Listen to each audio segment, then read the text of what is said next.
Did you know that you could be saving even more at Hobby Lobby? Let me show you how. So if you're a handmade seller that also has a state tax ID and you use their products in the final product of whatever it is that you're selling. So let's say you make jewelry and you use their beads, or you make wreaths or flower arrangements and you use their flowers. Your customer is going to be the one that pays the final sales tax, okay? So you don't need to be paying sales tax at Hobby Lobby for those products because you're going to be reselling them in your final product. So the easiest way to do this, I will say that I have tried to do it at my local store, and that was a nightmare.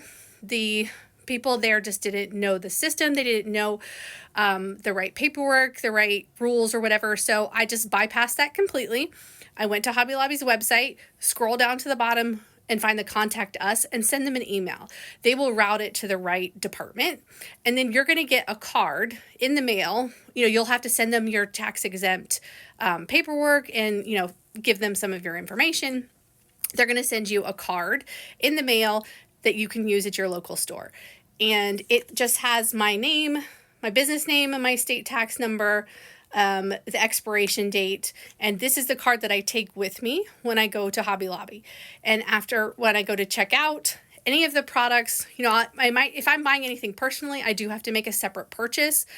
But if anything that I'm making for my business, anything that I'm going to be reselling in my final products, I can, have that sales tax removed. So as soon as you finish your checkout, you give them your tax exempt card. They know what to do on their end, and it removes the tax for you. So, depending on what your sales tax rate is in your state, that can save you a lot of money. And you don't need to be paying sales tax on that product when your customer is going to be the one that pays the sales tax in the end. So it's always the end user and not, so if you're using it to resale in your final products, then you don't have to pay the tax. So just another way to save money. You can do the same thing at Michael's and Joann's. Theirs is a little bit easier because it is tied to like your, they have, more of an online account. It's like tied to your phone number or your email or whatever. Hobby Lobby is still a little bit more old fashioned. They still don't, have scanners for their barcodes and whatnot. So you do have to do it a little bit differently at Hobby Lobby. And the only other thing is if you buy online, it does not track. So you don't really have an account with your number on it.